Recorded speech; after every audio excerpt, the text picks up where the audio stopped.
Hi, friends. Welcome back to the Bear and Brutal podcast. I'm your host, Michelle. I'm really anxious right now.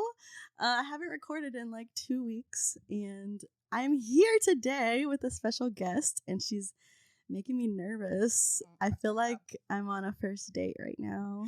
Anyway, I guess I should introduce our host. I'm your host, Michelle. Okay, this is just going so great already. Who I have today as our special guest is my best friend. I've known this girl since middle school. Like, we've been in the trenches together. This is Naomi. Hi. She is literally the sunshine of my life. Like, you're gonna make me cry. You are. Don't cry yet. We'll get there. But I've known her since middle school, since I was 12 years old. And we've been besties through all our different eras. She is a nurse, a badass woman in the medical field. Nobody does it like her. Flattering me, gassing me up. Yeah, so, you want to tell the audience anything about yourself? How do I follow that up? Hi. Like she said, my name is Naomi. Glad to be here with my bestie, Michelle. Like she said, we've been through the trenches, so I guess you'll figure some of that out as we go through the episode. Yes. So, all right. That's what we're doing. We're recording an episode. I forgot.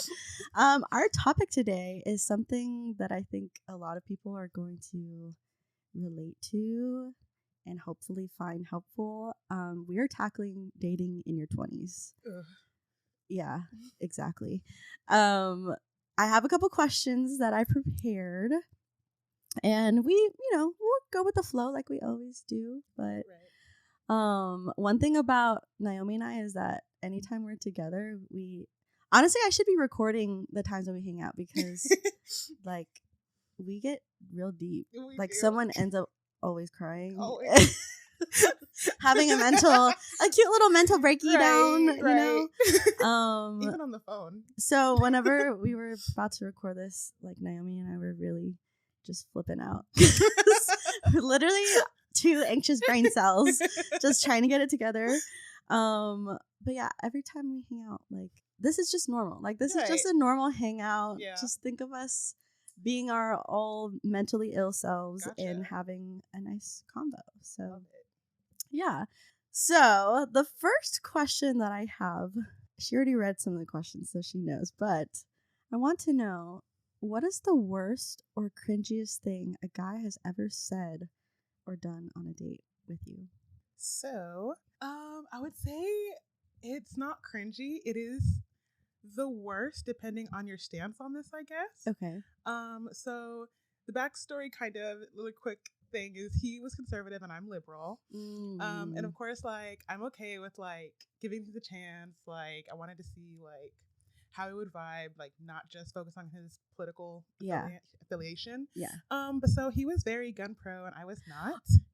And he kept asking me, because he was I care about open carry and having my guns on me. Would you mind? Did he come to the date with a gun? Well, he was asking me if I'd be okay with that, and I was like, I just have to get used to guns first. You'd have to warm me up to it. And we were in his car. We were just talking after we ate, and he just plopped a bullet down on his console mid my conversation, and I was like, "What is that?" Wait, when did this happen? This is new information for me. I don't remember this story. This is the first guy I dated. I don't know if you remember his name, but this is that first guy. And so I was trying to be real open. Yeah. This is when I was let me put some of my standards aside. Isn't that when we were 19, 20? Yeah. He had a gun? Yes. It wasn't, what's the word? Not licensed. Registered? Yeah, it wasn't registered. I don't freaking know. Yeah, it wasn't registered. I remember him specifically telling me that. And he was and I was like, do you have it with you right now? And he was like, no, it's in the back seat. So why did he plop the bullet on the... Because I had said, you need to warm me up to guns. And he was warming me up to a part of the gun. He was like, touch it. Ew! What the hell? So he made me pick it up. Ew!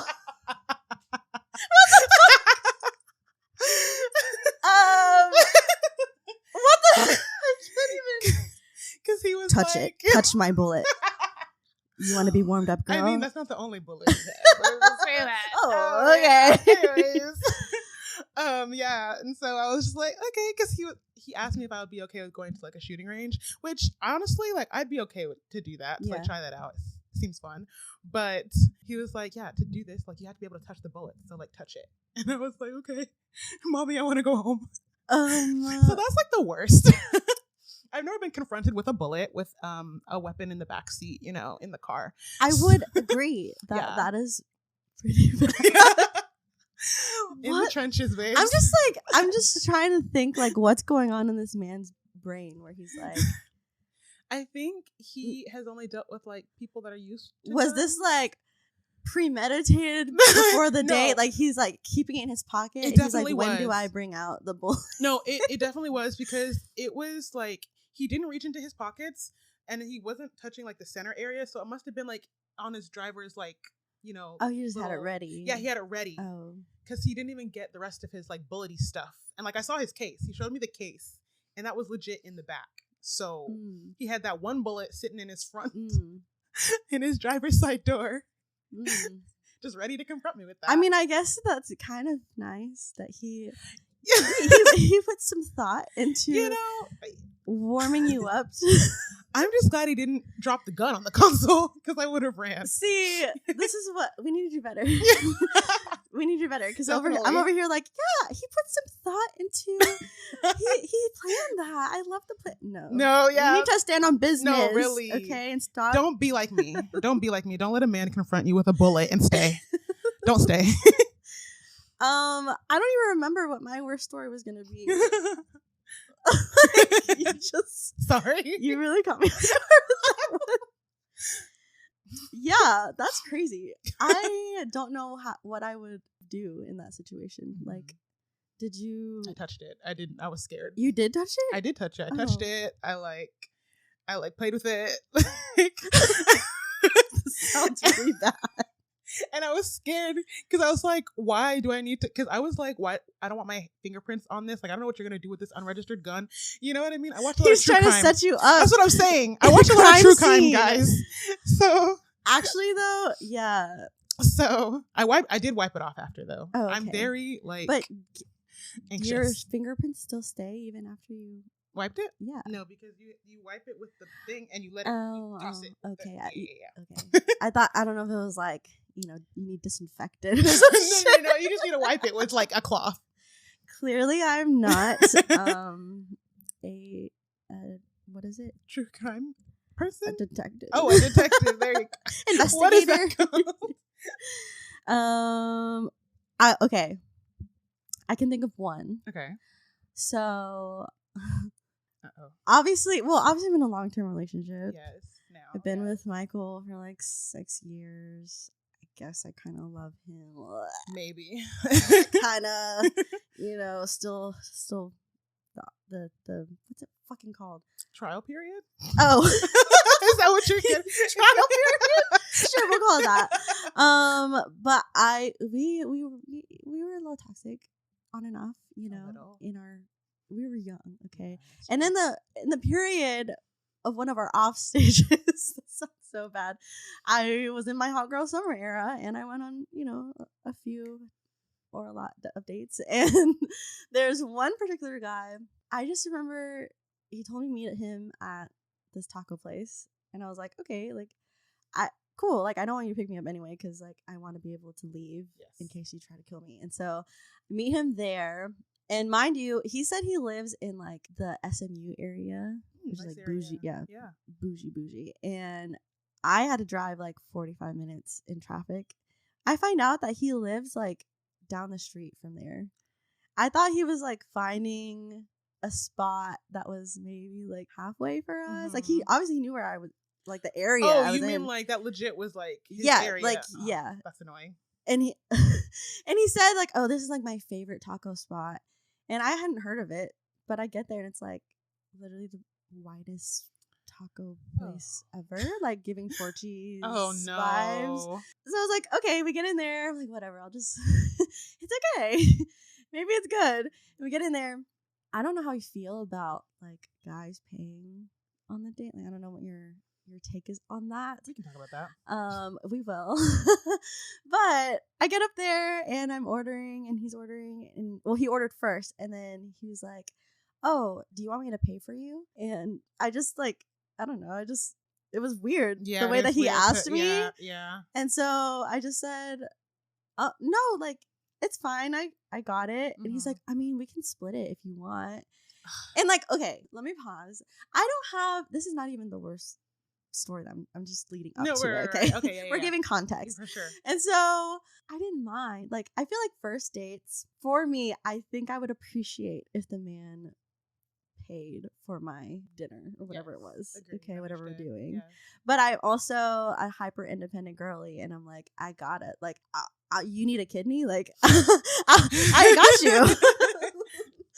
But at that time, I was like, oh yeah, that's fine. Like, and we don't have to split it. Like, I'll just pay for myself. So whatever. And he's like, do you want to like go back to my place? Oh. Okay. Context. He told me that he had just moved into this apartment and it's kind of like disorganized. And I was like, OMG, I love organizing things. Oh, Michelle. And so he was like, oh, do you want to come back to my apartment and help me organize things? Honestly, not the worst date. Right. And so I was like, okay, sure. Keep in mind, this is my hot girl summer era, so right. I was just like, I don't give a fuck. Whatever, fuck it, I'm already here. So we get to this place, and I'm serious. It's like literally a 5-minute drive down the street to his apartment. Wow. Oh, I forgot, we did get froyo before we went back to his place, and I believe I paid for both of us for our froyo. And then it was just like boring. Oh, like he was so boring. And like I remember sitting there while we're eating our froyo, and this like there's someone running, and I was like, oh, cool, people can run in this neighborhood. Michelle, come on, bro. And he was like, yeah, and I was like he gave me a look, and I was like, oh, this is not the time or place for me to. Like, we obviously come from different areas. Oh, because I was like, oh, you don't like when you don't just think like when you're running, because this was nighttime when she's running. It was a woman, and I was like, oh, I see. Oh, you feel safe and comfortable in this area. What's that like? That's so cool. No, literally, what's this like?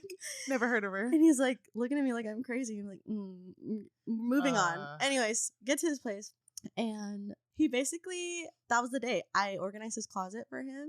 He didn't help? Organize the closet? No. He literally was like, led me straight to the closet. And he's like, yeah, here it is in all its glory. And my dumbass was like, cool. Michelle, let me organize. You are better than that. I know. I know that now. At the time, though, I was like not standing on business. I was like on the floor. Literally on like your knees. 6 feet under. Like, yeah. Business did not exist. Right. We were out of business. So I remember literally organizing his shit from like by color, by article of clothing. And then halfway through I was like, so like, can I have some water? This man hired me for manual labor. That was the date. And then so he was like, yeah, let me show you around. And it was like it was nice, but it was like a small apartment. He showed you around after? It was like a loft type thing. Yeah, after. After? Like, we get in there, immediately he walks me to the closet. Oh, he's like, get to work. That's so bad. Michelle, no. So we get into the kitchen, and I'm looking at his stuff. Like, he has stuff on the counter, like vitamins and things. Yeah. And I was telling him how, I was like, oh, that's so cool that I love that you want to take care of your body. Like, my knees be crack-a-lacking, and like I know I need to be taking fish oil or something, like omega-3s. That's what people do, I guess. Right. And I also told him how I was kind of nervous coming into the date because like I'm just a really anxious girly. And he was like, oh, have you ever tried ashwagandha? I use Am I that. saying that right? Ashwagandha, yeah. Ashwagandha. Clearly, I don't use it. So he pulls it out. Yeah. And I thought he was joking. Like, I don't know. I didn't know what it was. And I was like, oh, is this what is this? He was like, it's ashwagandha. It helps with anxiety. And I just You took it, didn't you? No, I didn't. I did not. Okay. I was not okay. There was no business, but I watched true crime. Right. Okay. I was like, Good. this man's not going to freaking roofie me Right, with good. some ashwagandha. Good. But he just got like I started laughing because I was like, oh, like what are these, like mushrooms or something? And like I was genuinely laughing, like making a joke, and his face was just straight, and he was like, no, it helps with my anxiety. Oh, he got offended, babes. Like, yes, very much offended. And I was like, oh, that's cool. I'm so glad that you have. So I'll definitely look into that. It does help. I do take it as well. Does it? I take it during my periods. I'm on that Zoloft. So. Yeah, right. That good stuff. The real good Yeah, stuff. they're real good.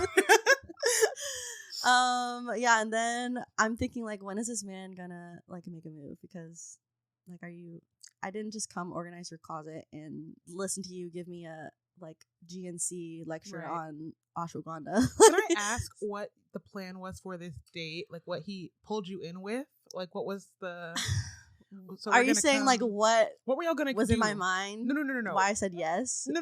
What was the plan? So he was like, let's come get tacos, and then so we're just gonna eat tacos for the day, or was he like, maybe we'll go to my place, maybe we'll go do this? Like, what was the plan? Are you saying were there activities? Yes. There we No, go. there were no okay. activities. And that should have been my red flag, but you know, in that time I was just colorblind. Yeah, there we go. Yeah, our radars were a little off back then. We didn't have we couldn't afford radars right. at the time. So yeah, we just went to get tacos, and I was the one who suggested dessert, and he was like froyo, and I was like, well, okay, I guess. I mean, I like froyo, but right. you know, he ends up. He was like, do you want to watch a movie? And I'm like, oh, so this is where that's going. Oh. And I was not intending on that happening. Like, I'm cool with the Netflix. I didn't really want to chill. But I was like, I wouldn't mind a kiss. Like, yeah. You know, I wouldn't. After all your hard work. You know, yeah. Like, something, a reward. Right. We get on the couch, and he only has, like, I guess it's a love seat. Like, it's not a full couch. Oh. It's like a recliner, leather. I remember it was a leather recliner. Okay. And it was barely big enough for both of us to sit. And so we're obviously sitting close to each other. And I'm like, oh, for sure, something's going to happen. He turns on. So I asked him, I was like, what do you like to watch? And he's like, I love watching history war movies. Bruh. And I'm not hating. Like, I like to sometimes dabble in the war genre. Like, you know, the one with, what's his name? Andrew Garfield, Hacksaw Ridge. Oh, I haven't seen that, but I love Andrew. We're gonna watch it after this. Okay. So, well, okay, I love war movies because like there's always love and like. Is that but is that the war movie he's talking like no, those type? There we go. No, it was not. It was not. I like. It was like straight up like history class lecture, like a documentary from like National Geographic or something. I like Nat Geo Wild, and that's it. It was like black and white. Oh, like, no. May I guess his ethnicity? Is he Caucasian? Yeah. Yeah. How did you guess? You know, there's just a way that they move sometimes. The way they move. Yeah. That was like my I would say second experience with a Caucasian, and the last. No offense to this man, like no, right? I don't know. I don't think he follows me on. No, I think no offense to Caucasians at all, either. Yeah. No like offense. we love y'all. We love, but self-awareness is key sometimes, you know. And yes. I just thought there was gonna be more to this date than history documentaries and closet. Yeah, a job. Closet. So that was probably, I would say, my worst date. You organized this closet. Yeah. It's okay. I did that for, I was about to name drop. I did that for my ex. So. Yeah, but y'all were together. Like. Yeah. Did I do it? Yeah, we were together. Yeah. I stood for a lot while we weren't together, though. So I would have organized his closet even if we weren't together. Thank you for making me feel a little better. Of course. That's what I'm here for. And we ended up not kissing. Oh. Like, he walked me down to my car, and then he was like, hug. And I was like, okay. Wow. Yeah. And that was the date. Hug. And I was like, all right, I should have just stayed home. Mm-hmm. That's okay. That was my worst date experience. That's a pretty bad one. Probably. Yeah. I have some more questions here. Okay, right. Let's talk about the ick. Tell me about a time you got the ick, or a time, you know, I don't know, like, I think I get the ick for a lot of stupid things. Like, not stupid, just like really minuscule details can just set off the ick for me. So do you have any things like that, like where maybe a man was just like breathing and you're like, I'm good? Usually the breathing is what sets me off, but no, honestly, who was it? I've only dated 4 people. So, or no, 5 people. Oh my gosh, I forgot about that first one. The first one you don't really know about. Yeah. For any of y'all interested, Naomi here is single. Yes, I'm ready to mingle. Very ready. She's a lovely person. Oh, thank you. I love this. So the ick. Maybe you want to skip? Yeah, let's come back to that. Yeah, I you mean, can say yours. I forgot what I was gonna say. Let me think. I think I've gotten the ick for just random ass things. Like, one time I got the ick when Michael was like, the way he took off his socks. Like, I was like, I'm not attracted to you at all right now. And I like to lead with transparency. I think to be clear is to be kind. And so I told him, I tell him when to be clear is to be kind. And so I was like, can you not do that ever again in your entire life? But I never want to see that again. I'll come back to that one. We'll circle back. It's okay. Oh, I told you I wanted to ask about your take on a man paying on a date. Yes, please. What is your, beliefs on that? So I need to be better about this because I'm too nice. And so I do also morally, mentally agree with, like, on the first date, I feel like the guy should pay. But I actually always find myself either splitting, which is okay, or paying for it in general. Because we'll like buy it and then I'll be like, oh, I got it. And I think I do it as an anxiety like thing because I want to seem like nice and like easy to handle and all those things. But then I don't want to set the precedent that I'll always pay. Yeah. And in every like dating or like relationship I've ever had, like it's too easy for them to let me pay. Okay, and I'm okay with paying. Literally I'm okay with it. But I also would like to never have to. Here's the thing. It makes complete sense. I just think there are so many bums out here in these streets that we have been coming into contact with. Right, maybe we should have changed up our methods. Maybe we should have been like going to Whole Foods or Sprouts or some shit like that. Cause, Barnes and Nobles. Yes. These men I just don't. Okay, obviously love women, feminist, period. Woman power. Okay, but at the same time, though, I think that we are in this hyper independence type thing right now. Yeah, and I've been reading or watching videos on like the feminine energy. Okay. Like there's masculine energy and feminine energy. Women are talking about how like their partner allows them to be in their feminine energy, like where they don't need to be the boss of everything and like taking care of all the stuff and planning all the things. Right. Like I think we need men who can take care of us, but at the same time, we also have to let them take care of us. I've always given that energy. Oh, okay. Yeah. She's like, that's checked off. That's checked off. I think for me, that was something why I always ended up paying, because I was like, I was like, I don't want to owe you anything. Like, I can take care of myself type thing. For me, it was like, I'm hyper independent. I can take care of it. Right. But as I've grown older and had more experiences, why did y'all not fight back on me on that? Like, why did you let me? Yeah. I think I was waiting or wanting a man to be like, no, I know you can do it. Yeah. Let me do it. And the last guy I dated was kind of like that. I appreciated, yeah. I was like, that's why I keep saying he was perfect. But he wasn't. He wasn't. Spoiler alert. Yeah, so I definitely think I just would like the man to pay on the first date. But I also agree, like, I don't mind, you know, you cover this one and then I cover the next. Or, you know, we split things, but that's kind of how the guy I last dated and I did it. Or like I would pay for like the reservation of our activity and he would pay for our food. Me and my ex, however, like we kind of did that, but also like with him, I think he got too comfortable with the fact that I'm a nurse. And so like for a while I was dating him like while he didn't have his job. So like he's now making like good money.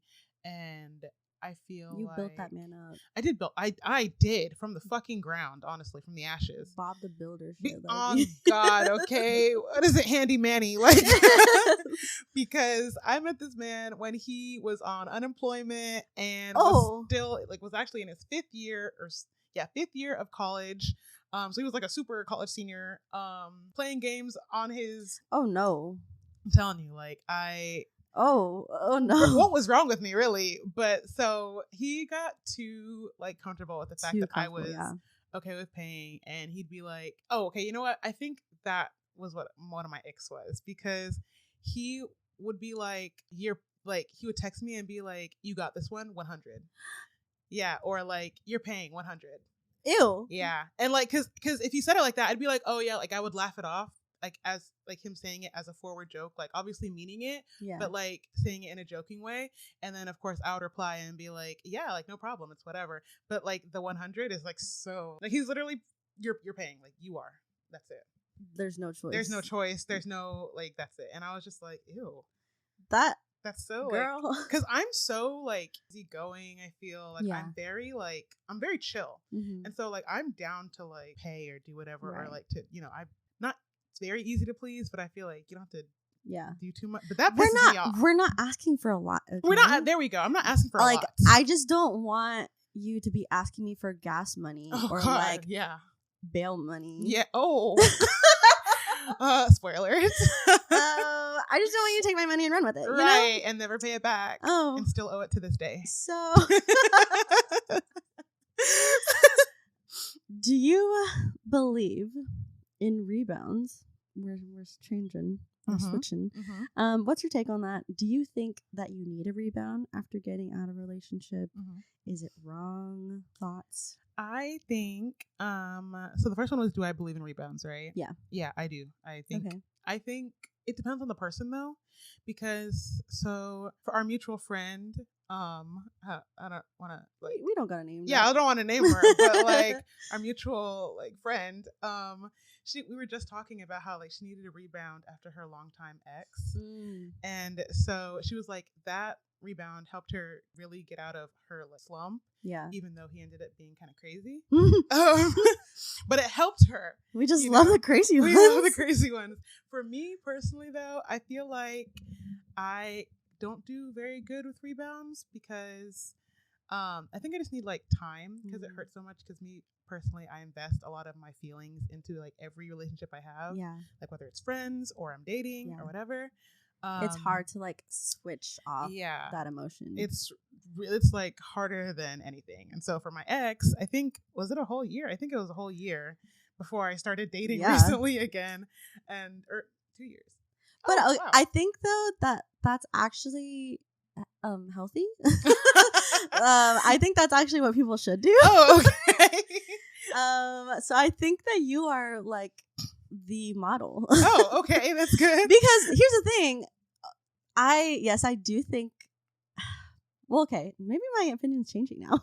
now that I'm saying this out loud. Yeah, because I think people should take time after a breakup and like being in a long-term relationship because you have so much hurt to sort through. And nowadays people will just, hurt what? Push it under the rug and then go wreak havoc onto someone else. And I'm not saying like all people are like that, but I think, in the nature of rebounds is like you're getting under a person to get over another, right? Yeah. And like sometimes you're like teetering between lines of like using a person, sort of. I mean, obviously, if it's mutual, like I'm very straightforward with people, so I'm like, hey, I am emotionally unavailable right now. Yeah. Do not expect anything from me. Yeah. Giving you all the warning signs now. Walking red flag. If you choose to continue, that's on you. Yeah. Sometimes they won't listen though. Yeah, no, they don't. They don't like to listen. Yeah. So in that sense, like obviously, if it's two consenting parties, they know what we're doing here. Cool. But the people who get out of relationships and go straight into something, and then like that person does not know that you are heartbroken over someone and trying to getting over them. That's kind of shitty. Yeah. That's what my ex did to me twice. Oh. Yeah. And I didn't know it. That is awful. It's terrible. And when you find out, you're kind of just like, oh, because they keep talking about those people, and you're just like, I wonder why they keep coming up. And then you're like, oh my gosh, you just brought me back to some memories when I first started. I'm just exposing Michael. Oh, okay. Love you, baby. Sorry. When we first started dating, like we got together when we were very young. I was like, I just turned 18. He was 18. He just turned 18 too. His birthday's in October. And I guess he had a thing with a girl in high school, like his best friend / lover. I don't know.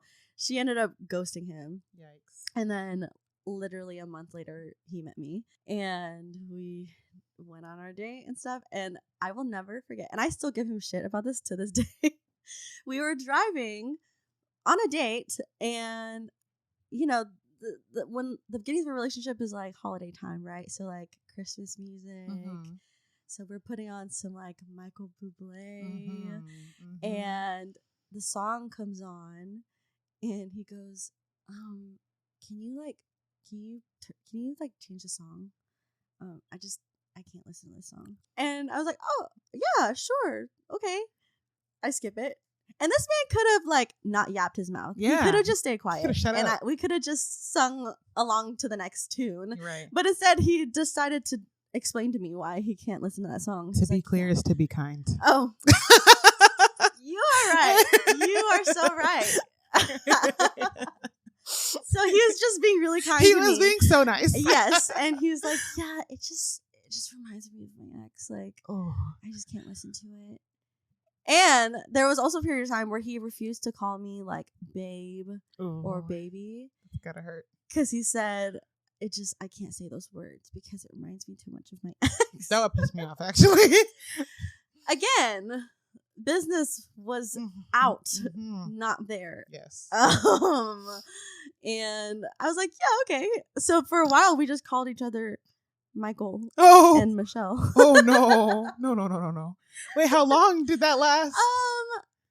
I would say probably like 4 or 5 months. Like y'all were official? Like y'all were boyfriend and girl? Yeah. Hey Michelle, come here. Oh no. Yeah, so when did he start calling you Am? Oh wait, but he also freaking straight up told me that I was a rebound. When? Like, okay, so we went on our date and it was like now I'm exposing myself. Like, this is how down bad I was. I was so... He straight up told me one time, like, I think it was the next day after a date. He comes over to my place and we're cuddling and we're just, like, talking, whatever. And then he stops and he looks at me very earnestly and he's like, yeah, like, honestly, I don't know if you're, like, a rebound or not. Like, you might be. While you're cuddling? Yeah. It's criminal. It's crazy. Like psychotic. Jail. So, yeah. Don't learn from my lessons, ladies, gentlemen. The theme this year, moving forward, is stand on business. Have business first. Oh, yes. We're entrepreneurs out here, okay? Yes. Start the business. Then stand on it. Yes. And don't let it close down. Right. Okay? That was really bad. So, I liked that. Just that was a good story. overall, in conclusion, ultimately, in the end, let's just maybe do away with rebounds. Let's be healthy. Yes, let's make space for healing Yes. and processing through our emotions. Yes. And then being truly ready to pour into another person, so that we don't burden the next person with our unhealed emotions and problems. It's so much nicer when you do that. It's totally not wanting to mention anyone right now at all. Oh gosh. So we're kind of these questions are kind of taking a turn now. Okay. It's a little more more more deep. Okay. More bare and brutal questions. Oh, that's cool. I decided to warm you up. You know? I wanted to touch the fun questions first, and now we're getting straight to the gun and the bullet. Oh, the gun. Yeah. We're bringing it back to that gun and bullet. What is the number one struggle that you faced dating in your 20s? Not knowing my worth, for sure. For the longest time, I didn't know I was pretty. So then I felt like, and I say didn't know because I do realize now. She knows. I do know now. Let's make that clear. Let's make that clear. I know I sound sad and pathetic back then, but just know that now I'm not like that. Okay. I didn't know I was pretty. So then, like, any guy that would give me his time, I did not like. I felt like I was lucky, and especially being like, a Black woman. Alongside Asian men, we are the least wanted or seeked after. Like demographic. Yeah. And so I was just like, any guy that will give me the time of day, like I need to hold on because I don't know if I'm gonna end up married or a spinster or whatever. So like my biggest struggle was kind of just like knowing that I need to have standards. I need to know my worth. And once again, I need to stand on business because I let these men trample me like a fucking stampede. Okay. Like they beat me down so bad. Were you just kind of, your mindset was like, I'll take what I can get? Yes. I had like, not no standards. I just like, I let a lot happen to me. And also I was like really inexperienced. So I just like, I don't know. I didn't know that there was better out there. And also like, women, we say a lot like, oh, we hate men or men suck or like, oh, what is it? The bar is so low, right? Yeah. So I kind of stood by that. The bar was very low and like I was only used to the bare minimum and I was convinced that like not a lot of men were above the bare minimum. Like it does not exist. Yeah, it does not exist. The limit does not exist. Okay. Like Mean Girls reference for anyone that doesn't know. Yeah. So I'm glad that I have learned that I deserve better. It's just I really didn't know back then. Yeah. I'm glad too. I definitely was in the same space as that. I just had literally no self-worth. Like I think it's probably also stemming from my raging daddy issues as well. But I just thought like any man's attention was like, oh, I'm never gonna get this again. And so I need to hang on to this and do whatever I can to not lose it. Yes. Because this opportunity is not going to come again, which is literally so insane. Yeah. Like, what? Yeah. Yeah. So I think I put up with a lot of things that I shouldn't have. Also, like brainwashed myself into thinking that I liked someone even when I didn't, just because like I didn't want to be lonely. And that's just being young. Like there's no freaking rule book how to navigate dating when you grow up. Like they just threw us to the wolves. Yeah, they sure did. So I apologize to any of the men back then that I maybe like toyed with your emotions. I think a mutual apology is necessary. Yeah, they should apologize to you. Yes. I'm doing my part. Yes. Feel free to reach out and do yours if you'd like. But I can take some accountability and for sure. saying like I definitely probably led some people on and made them think like, oh my gosh, I'm like so in love with you, when really I just wanted attention and probably I was not in love with you. So yeah, that's a good one. That's a good could struggle. And I think a lot of people I think maybe it's just a rite of passage. Yeah. Growing up. You gotta go Learning through. your worth. Yeah. Do you think that the current dating culture has changed for better or for worse? Okay, so this is kind of hard for me to answer just because I haven't been on lots of dates and haven't really even been in the dating scene now very long. I actually just got back into it. But from what I've seen on TikTok, right? And what I have personally experienced, I feel like it's kind of gotten worse because, men have, sorry, I know I sound very not misogynist. Against men. Yeah. Misogynistic, but applied to men. Yeah, I know I sound like that. I promise I'm not.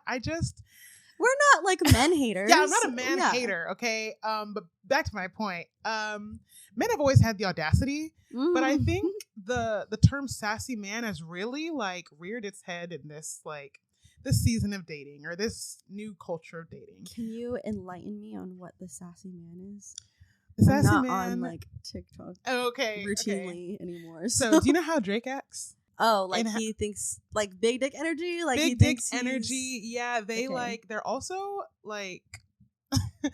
Did I ever tell you? For example, there's this TikTok of this girl and this guy on Hinge, and they she sent a picture or something to him, and he replied with even though you have giant bug eyes and big fat lips, I still think you're beautiful as heck, and I think you're giant bug eyes is freaking insane. But that was him trying to pull her, but be sassy too. He was trying to he was pretty much trying to say if I pull you and if I'm with you, you better be grateful that I am giving you attention. That is the type of, that's not only just big dick energy. The sassy man is a little more than that. Low-key also being a little That's rude. just rude. Yeah, the sassy man is a combination of those two. Is this so the other night, remember that screenshot that Mary sent? And the guy, okay, so we went out and my friend and I, we took a picture together and we're literally cute. We're posing and we're smiling and this man swiped up on her story and went, he said, what did he say? He's like, y'all got them Kool-Aid smile. I like that. I was just confused. And then her sister pulled up. She's like, what is that? She pulls up the Kool-Aid man. And I'm looking at it. And I'm like, I'm confused. Is this a compliment? That's what I'm saying. That's what they do. That is the example. I don't. Because I'm confused. Why are you just swipe up and be like, damn, you look fine? What? You have to reference the Kool-Aid man. Am I busting through walls? Michelle, what? I'm not very active on Snapchat, so I see their things days later. I just saw that this morning. That was so funny. I'm sorry. I guess I don't know if I'm a fan of the sassy man. No one is. We don't want them. Oh, okay. Yeah. So all sassy men out there, get it together, please, because you're hurting our feelings. Yeah. I think in general, have you seen that commercial? I forgot what company it's for, but it's basically comparing how dating was back in I don't know, the 20s. Oh. I don't know. 1920s. Okay. Versus now, and a guy's in a diner and he passes this girl in the diner or something, and then he comes up to her and he's like, "You're so beautiful. Can I take you out or whatever?"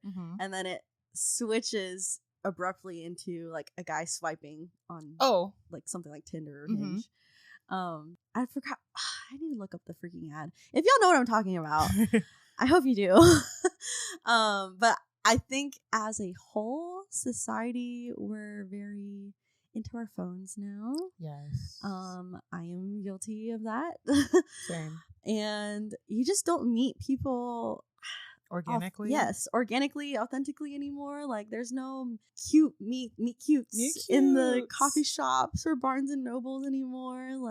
I don't know. You know what's crazy? Are there what is if I wasn't gonna stay for dinner tonight, I was gonna go to Barnes and Nobles and go on the hunt? Yeah. She's on the prowl. Okay. I mean, I could help you. Like, I was just like, I'm already cute today. I might as well like use the. I think there's a fine line between like serial killer Jeffrey Dahmer vibes and looking for.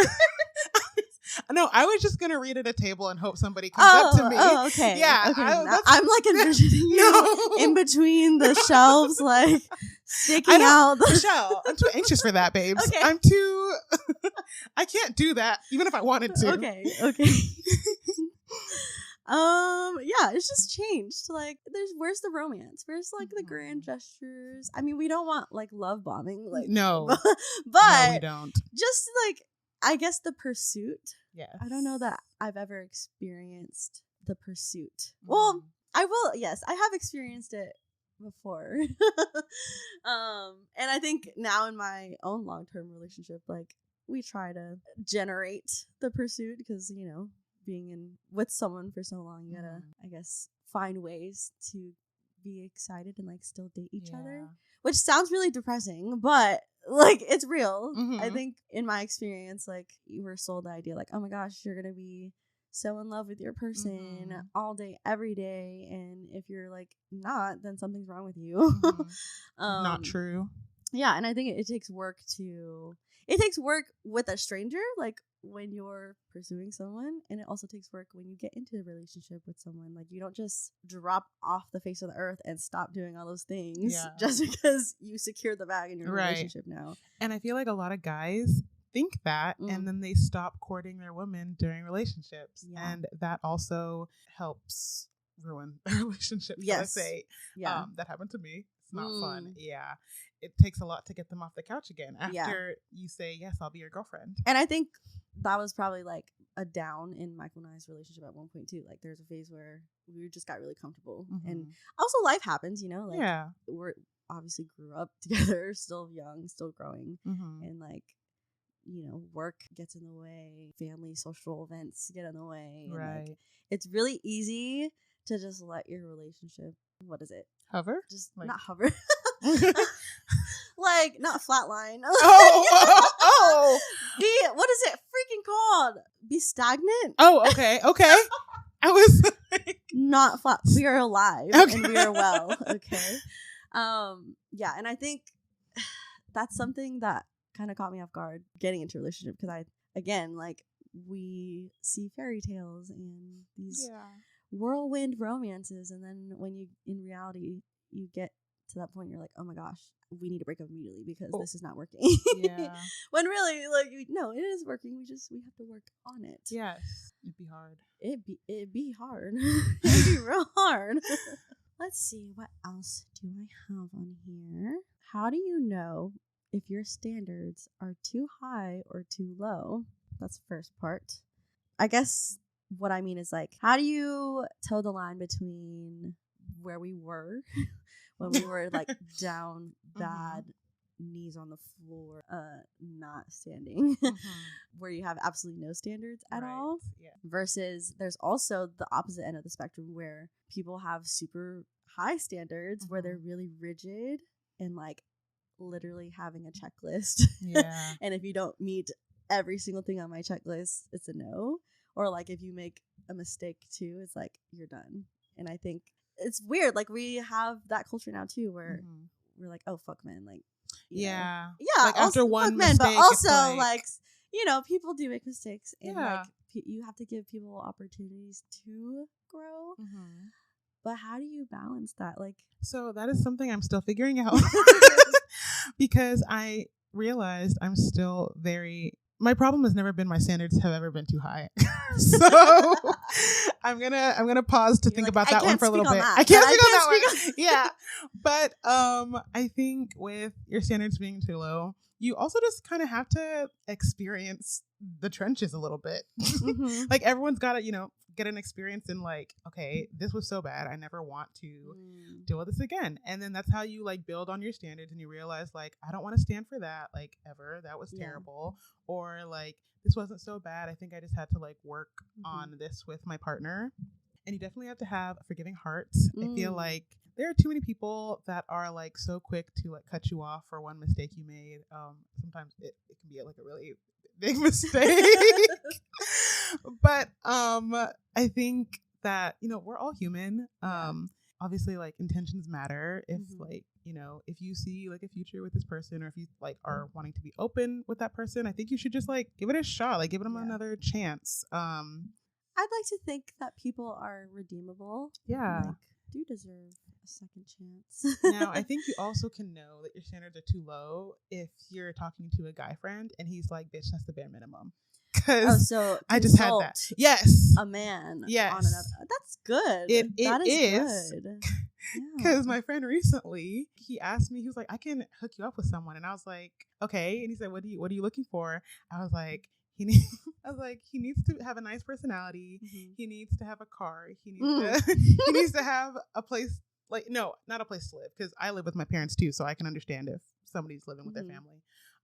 He needs to have a car. He needs to at least enjoy his job. You know, he has to have a job, you know, like ambition, have goals for life, even if right now is not the job that he like is looking for. And I just literally stated a lot of things that were like bare minimum, the bare minimum as the human experience in general, right? And he was like, have a car, oof. And I said, oh, is that too high? And he said, bitch, no, that's the floor. Like, no, stand up. Too high. Is that too high? He was literally like, bitch, stand. Like, oh my God. He's like, that's it. I was like, I mean, I guess. I think you're right about the point where, like, in order to find out what your standards are, you have to experience things too, to see like what you like and what you don't like. That's hard. Like, the process of doing that in general is just exhausting. Yes, very. I'll be praying for you. It's hard out here, girl. It's a war zone. How do you narrow down like your non-negotiables though? Obviously, like, okay, having a car is a non-negotiable. Right. We've established that. Yes. And where do you allow yourself to bend? Because yes, we have these standards, but I think you should have some non-negotiables, right? Like, for example, is it a non-negotiable for you to be with a partner who is also liberal? Do you want to have a bullet dropped in front of you as a taste test, as an appetizer?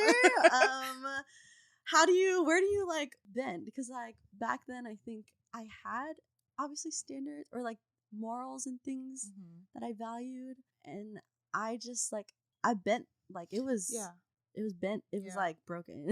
Like so how do you like decide, oh, this is something that I can maybe look past, or like this is a deal breaker? So it's very hard.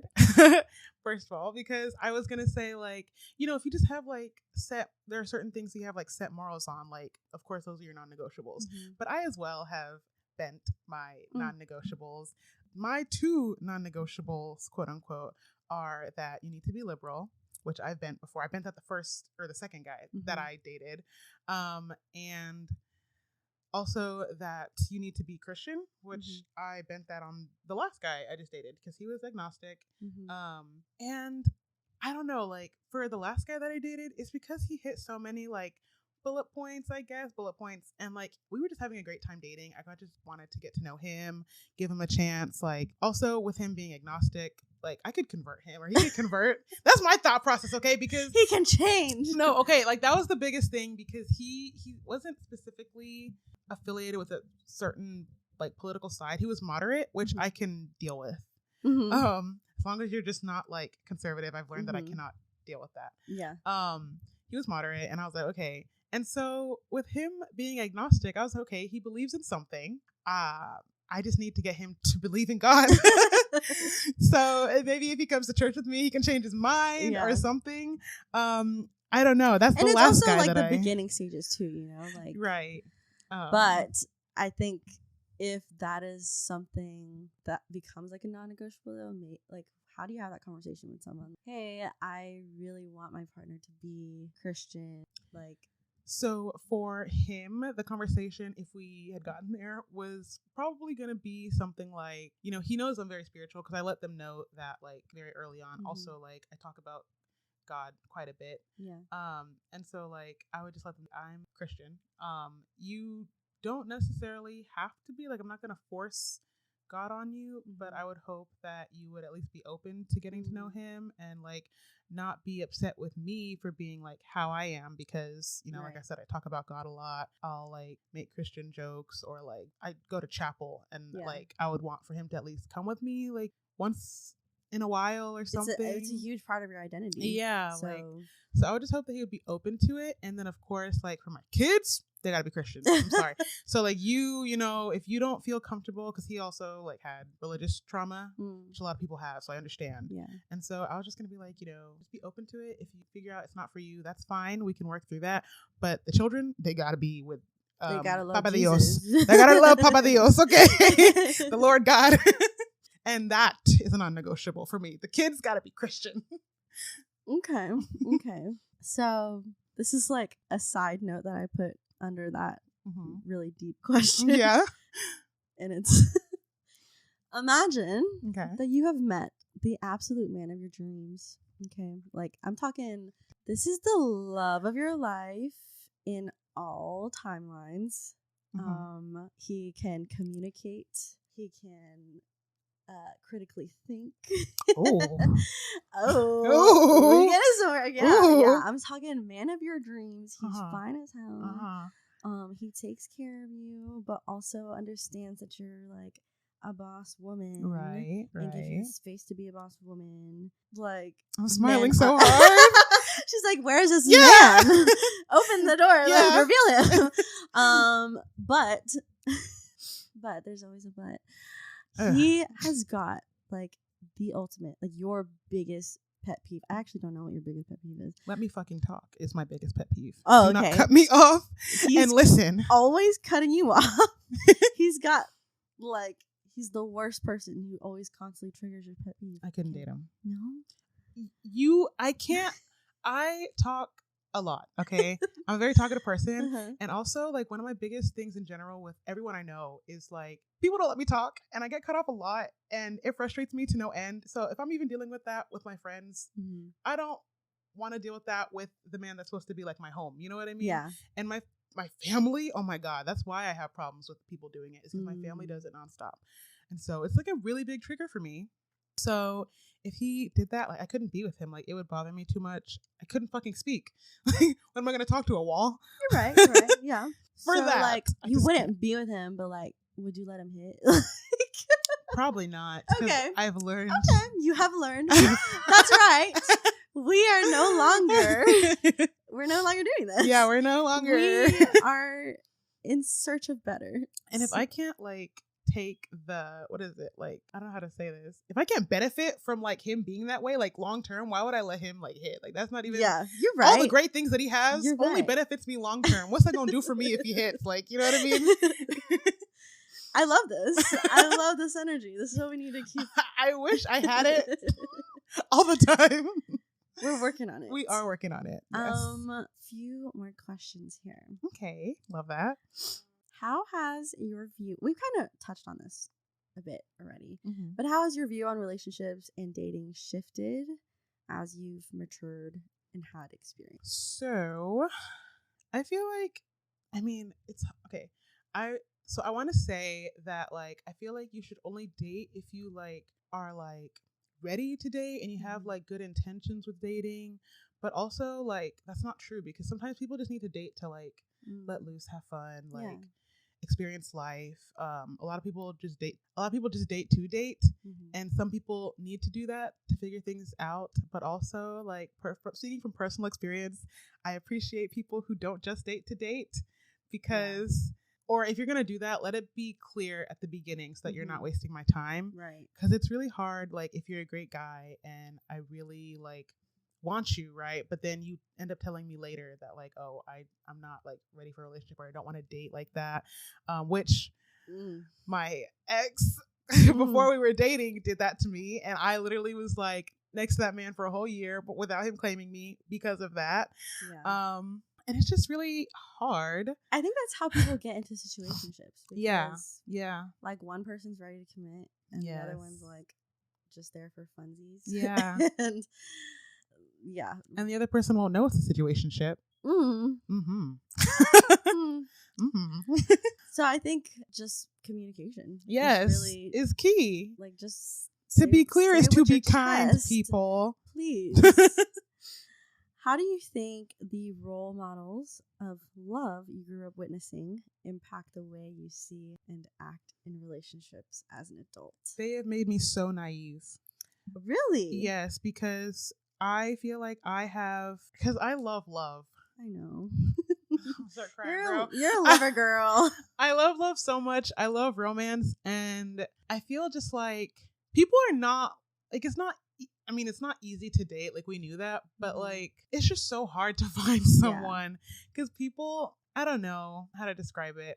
Like, in the movies, they make it like, oh, if you do, like, this grand big gesture, or, like, if you, like, if you're very, clear about your feelings, if you're very intentional, all these things, you know, like, you'll be able to find someone, you'll be able to win your person back, or you'll, you know, just like, it's easy because at the end of the movie they end up together. They end up together, except for La La Land. That one was a good one. But life is not like that. Like, sometimes you will grovel and people will still reject you, or you just will try your hardest to, like, be intentional in that relationship and they're not ready, or just like it just doesn't work out. Like, sometimes, you know, and it's hard because I used to grow up with the mindset of, like, oh, well, I mean, I am, like, dating for marriage. Like, when I'm dating for marriage, and this person that I find is going to be, like, so easily mine. I'm going to find them. It's going to be not going to be as hard as it is proving to be right now. Right. And I don't know, like, I just feel like all the movies ruined me. I just thought it would be way easier than it is. And I was just very naive because I'm also a Disney girl. And so I have a Disney heart. I'm a Disney adult, and all of their shit really fucks you up because love is not like that. It's not like that. What are some of your role models for love that you, like, grew up with? Just any of the princess movies. Let me see, like, a lot of, like, books that I've read, like Princess Diaries, or, like, I don't know, just any romance, really. They just end up together. I mean, they go through some shit, but in the end, they're all happy. Yeah, they're all happy. Literally, like, dream comes true, have, like, happily ever after. And then also, not only, like, do they end up together and all that, but of course, at the end of the movie, they don't show, like, what they went through, like, because you still have to continue to work together at your relationship, like you were saying. They don't show, like, how hard it is to just stay together. Because, like, you've been dating your man, like, long term, right? But, like, it's the same thing as a marriage. You gotta, like, keep the marriage alive and work through a lot of issues. Like, love is hard. They did not show us Cinderella and Prince Charming going to couples therapy. Like, they surely didn't, babes. they rode off in the sunset in their carriage. Right. I wish we had, you know, maybe some more realistic examples in the media and things like that. I think for me, I grew up not seeing healthy models of love in my household, unfortunately. And I love my mom so much, but witnessing her, like, be, I guess, quote unquote, like, the man of the house and always taking care of things. My mom literally would preach to me and say, like, you can never rely on a man. Zam. And to this day, she's like, why would you get married? Like, don't get married. Marriage is, like, there's nothing good that comes from it. Obviously, because she's been hurt. She's been burned. Yeah. You know, she's got some trauma. Right. And that that trauma passed on to me, you know? Generational trauma. And I think that was, you know, kind of the models that I had. And getting into relationships, I thought, like, I have to be this really strong person. Like, they can't catch me slipping. And especially, like, I remember growing up witnessing, like, the arguments between my parents. And so there was a time when I first started dating Michael, when we got into arguments. I will never forget this day. We were arguing about something, and I started throwing shoes at him. Like, I mean, like, I had my whole thing of shoes, the whole rack of them. I just started chunking them at him and, like, instigating. I was like, what are you gonna do? Like, throw it back, like, hit me, like, do something. Girl, why was I doing that? Girl. And I remember in the middle of that, when I was mid throwing of the shoe, I was like, oh my gosh, I am my mother right now.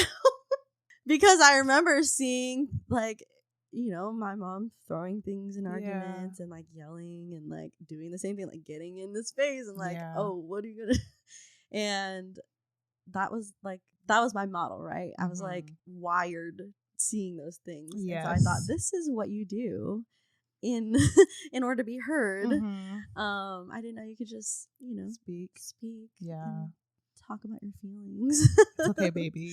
Yeah. You're healing. I am healing. Yeah. So that's been a process. Yeah. And I just wanted to see what models and things that you kind of Disney. Yeah. Disney and any romance movie ever. Any musical, any The Notebook, all of it. Yeah. Man, we were scammed. Yes. We were scammed. What a almost better way to end that. Don't want to end on that note. Guys, love is real. It is real. Love is possible to find. Yeah. I'm in a relationship. Yes. We love each other. There are happy endings. Yes, there are happy endings. But there's just more that happens after the happy ending. For sure. That we wish we knew more about. Yes, I wish I was prepared for that. So I guess we can kind of like transition into a conclusion for the episode. I have 2 questions. Okay. What is the sorry, I glitched. No, you're good. I was buffering. What's the greatest piece of advice that you could give to someone who is also navigating the dating scene in their 20s? I think I've said it a couple times, but just to reiterate, like, know your standards. And if you have non-negotiables, they are non-negotiable. Do not waver on them. Yeah. I mean, depending, of course, on what they are. But if it's a non-negotiable for you and you have set that in your mind and it's something you care so much about, don't try to make it bend so that you can work it around this one person. Yeah. That just means that person is not for you. You know, if it means that much to you. So there's that piece of advice. And also just like, don't let a man use you. Or a woman. Or a woman. That's why I hesitated on man, because I don't want to sound. But yeah, don't let somebody use you. Be careful of being a rebound. If you know you are one, if you're okay with being one, that's cool. But if you're not, you should probably peace out, you know? Yeah. Look for someone that like is also ready to be in a relationship if that's what you're looking for. Just be careful out there, guys, because it's a dangerous scene. Yeah, really need to be safe out there. Be safe. Well, that was good. That was like Thank you. A lot of advice in one. Oh, yeah. And I hope y'all are taking notes, because this is wisdom here. I need to take notes. Yeah, you need to take your own. I need to take my own advice. But this was great. Yeah. Thanks for coming on the show. Of course. Thank you for having me. Love to be here. We didn't cry. Yeah, for sure. That's the first. We got close. Time. Like, there's a second there where I was like, oh. Yeah, I was about to do it. Let me suck it back in. Right. You know what I forgot to talk about? You're not on TikTok as much. There's this trend where like your girlfriends and you will be sitting like in front of the camera or whatever, and you have a list of what your man did to you, but you stayed. And those lists go gnarly, oh my gosh. bro. We need to do that. We should do that, because I'm telling you. You know, I would love to have a group episode. Yes. With all of our friends, where we like just talk about all the things that would be so healing. Yeah. Because I have kept a lot of the things that happened to me in there. For one girl, she said she got bit. He used to bite her, and she stayed. Just out of anger, would bite her. Oh. Or he would. No. Like. Yeah. Yes, yum. He bit her face. The next one was like, she was explicit content coming up. He was eating her out, and he bit her there too. And she was like, "Why did you bite me?" And he said, "I thought that's how you ate people out." Oh. I thought you ate. Oh. And she stayed. Oh. He was like, chewy. Nom nom. Yeah. Sorry, they go wild. Like the way that there's a range. Okay, a lot of these are wild. But yeah, you should look at some of those. That's very entertaining. Okay. No, I definitely want to do that with our friends because I think we all collectively as a group have our own wild deep trauma. Yeah. I'm gonna wrap up this episode now. Thank you, Naomi, for gracing us with your presence. Thank you for having me. I hope those of you listening were entertained by our trauma in this episode. Yes. Please let me know that we are not the only ones who have not loved ourselves. I would love to hear your own cringy worst story dates. Hopefully firearms and bullets are not included. Yeah, and if you have any advice for people, I mean, I'm not dating right now, but in general, for navigating the mess that is dating in your 20s, send it in. I would love to hear your thoughts. Yeah, thanks for listening. As always, I will talk to you soon. Bye.